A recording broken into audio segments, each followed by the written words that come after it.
네, 안녕하세요. 닥터스키니 최부연 원장입니다. 자, 승모근이 발달해 있으면요, 목이 좀 짧아 보이고 또 어깨가 우람해 보이고 얼굴도 상대적으로 좀 커 보이는 경향이 있습니다. 자, 그래서 여름에 민소매를 입으신다든지 또 입술 라인이라고 하죠. 어깨가 좀 파인 상의를 입으신다든지 또 요즘은 오프숄더가 유행이죠. 오프숄더 입으시는 분들, 또 웨딩을 앞두고 드레스 입으시는 분들은 이 목, 어깨 라인 정리를 위해서 승모근 보톡스를 많이 하시는 편인데요. 자, 이 승모근 보톡스 부작용 없이 맞는 것이 중요하겠죠? 자, 오늘은요, 이 승모근 보톡스를 부작용 없이 맞는 방법에 대해서 알아보도록 하겠습니다.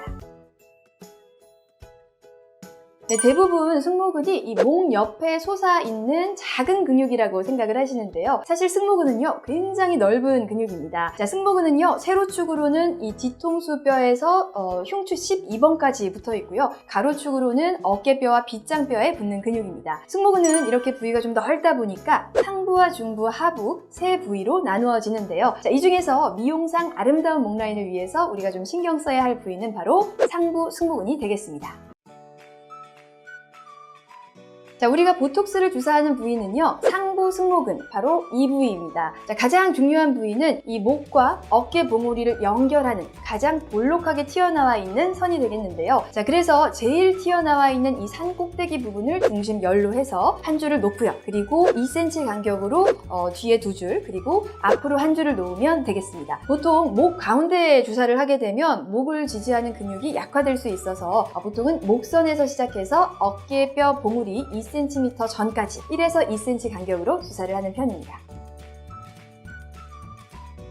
네, 승모근 보톡스 후에 나타날 수 있는 부작용은요, 크게 두 가지인데요. 자, 첫 번째는 팔들기가 무거워질 수가 있다는 점입니다. 자, 승모근이 팔을 드는 데 쓰이는 근육이다 보니까 시술 후에 팔을 들어 올리는 것이 무겁게 느껴지실 수가 있습니다. 자, 승모근의 근육량이 좀 많으신 분들보다는요, 근육량이 많지 않은 분들이 더 느끼실 수가 있는데요. 자, 이런 무거운 느낌은 시술 후에 한 1주 정도이고요. 그 이후에는 이 주사 맞은 근육 부위 외에 다른 근육들이 사용되어지기 때문에 1주 후에는 괜찮아지시는 경우가 대부분입니다. 자, 그래서 시술 직후 일주일 정도는요, 너무 무거운 물건을 좀 들어 올린다든지 또 무리한 팔 근력 운동은 피하시는 것이 좋겠습니다. 자, 두 번째 부작용은요, 다른 부위에 통증이 생길 수 있다는 점입니다. 자, 보톡스라는 건요, 근육을 이완시키는, 즉 주사 맞은 부위의 근육에 힘이 들어가지 않게 하는 시술입니다. 자, 우리는 계속 팔을 들고 또 어깨 쓰는 일을 해야 하는데 승모근 보톡스로 이 상부 승모근에 힘이 들어가지 않으면 어떻게 될까요? 이 상부 승모근 이외에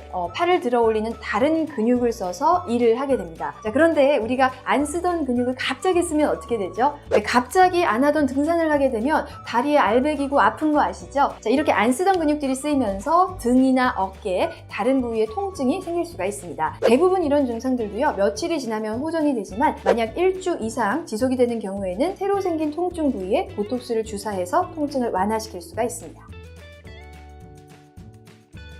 첫째, 보톡스의 적절한 용량이 중요합니다. 자, 종아리의 경우에는요, 근육의 발달 정도에 따라서 근육이 보통 정도이면 한 200단위를 놓고요, 근육이 정말 많은 분들은 300단위까지도 보톡스를 놓습니다. 종아리는 워낙 근육의 양이 많고 또 우리가 주로 잡는 장단지근이나 가자미근 외에도 다른 근육들이 다 보상작용을 하기 때문에 보톡스를 고용량 놓아도 이제 걷거나 운동하는 데는 큰 지장이 없는데요. 하지만 이 승모근의 경우에는요, 종아리보다 근육의 양이 적고요, 또 욕심내서 고용량을 시술했다가는 팔을 들어 올리기 어려운 부작용이 생길 수가 있기 때문에 저는 승모근 보톡스는 아무리 근육량이 많은 분이라도 문제가 되지 않는 적정 용량만을 사용하는 것을 원칙으로 합니다. 자, 근육량이 많아도 딱 일정 용량까지만 보톡스를 놓고요, 부족하면 한 달 뒤에 2차 시술로 한 번 더 잡는 방법이 이 팔의 가동성 제한이라는 부작용을 최소화할 수 있기 때문에 이 승모근 보톡스는 보톡스 용량 조절이 중요한 부위가 되겠습니다. 자, 두 번째는요, 내가 승모근 보톡스를 맞아도 되는 사람인지를 잘 판단하셔야 합니다. 자, 목 디스크가 있으신 분들, 또 중부나 하부 승모근이 매우 약한 분들은요, 승모근 보톡스 후에 오히려 불편감이 더 심해지실 수가 있습니다. 자, 상부 승모근이 보톡스 시술을 해서 힘이 잘 안 들어가지게 되면 다른 근육들이 일을 해야 하겠죠.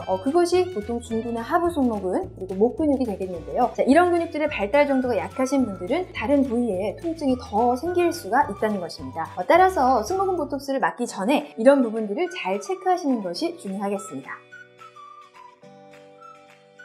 자, 첫 번째는요, 내가 평소에 팔을 많이 쓰는지를 좀 체크해 보셔야 합니다. 자, 컴퓨터 작업을 하는 등의 일상생활을 하는 데는 문제가 없는데요. 하지만 옷가게에서 일하시는 분들 같이 무거운 짐을 들어 올리신다든지 또 옷을 행거에 거는 것을 많이 하시는 분들이라면 일하는데 지장을 몇 주 받을 수가 있습니다. 따라서 내가 팔을 어느 정도 쓰는지를 좀 체크해 보시는 것이 좋겠습니다. 자, 두 번째는요, D-Day가 언제인지를 체크하셔야 합니다. 자, 웨딩을 앞두고 또 중요한 촬영을 앞두고 승모근 보톡스를 맞으시는 분들이라면 이 D-Day로부터 최소한 한 달 전에는 시술을 받으시는 것이 좋습니다. 자, 보톡스를 맞고 근육이 줄어드는 데는요, 시간이 꽤 걸립니다. 보통 한 달 이상이 걸리는데요. 자, 그런데 D-Day를 1주 앞두고 또 2주 앞두고 보톡스를 맞으러 오시면 이 D-Day에는 맥시멈 효과를 못 보실 수가 있습니다. 자, 따라서 D-Day가 언제인지를 확인하시고 D-Day로부터 한 달에서 두 달 전에는 미리 와서 보톡스를 맞으시는 것이 좋겠습니다. 자, 오늘은요, 이 승모근 보톡스 부작용 없이 맞는 방법에 대해서 말씀드렸는데요. 자, 오늘 알려드린 몇 가지 체크 포인트를 확인하셔서 승모근 보톡스 맞으신다면 부작용 없이 승모근을 이쁘게 줄이실 수가 있겠습니다. 감사합니다.